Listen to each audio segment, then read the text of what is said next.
Growing up a selfish teen, it was a weird realization, almost an epiphany, to know that I don't hold the monopoly over sadness.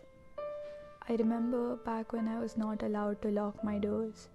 I was in the intense, deep end of teenage angst, which used to present itself in the form of tears and self-loathing, and I had an overwhelming feeling of being on display.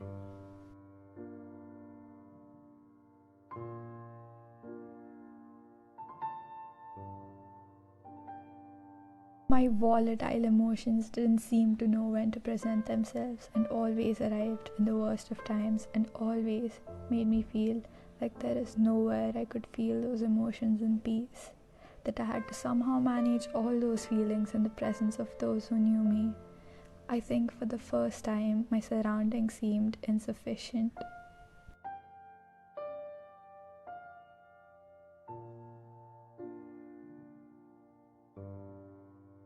This made me feel like knowing how to hide those feelings was my best option, because those who I considered strong also happened to be people who didn't cry or scream. It felt like a weakness that I had to somehow find a way to hide.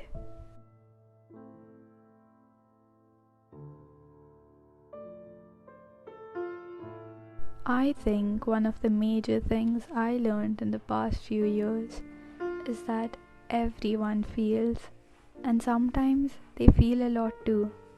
And you can say to have only just learned this makes me a bad or ignorant person, and maybe you're right, but I feel glad to have finally understood this. I think to actually know that every person out there has sadness as complex as yours and emotions as overwhelming as yours gives you a sense of solidarity. I think as a teenager, it is hard to see the others around you as actual three-dimensional people, to know that their problems seem world-ending to them too.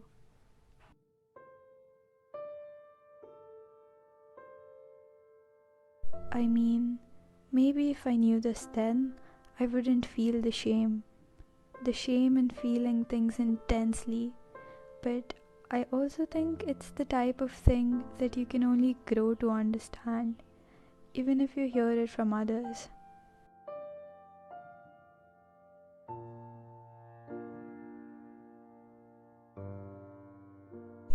Even after having learned all this, sometimes the only place where I feel allowed to feel is under the shower.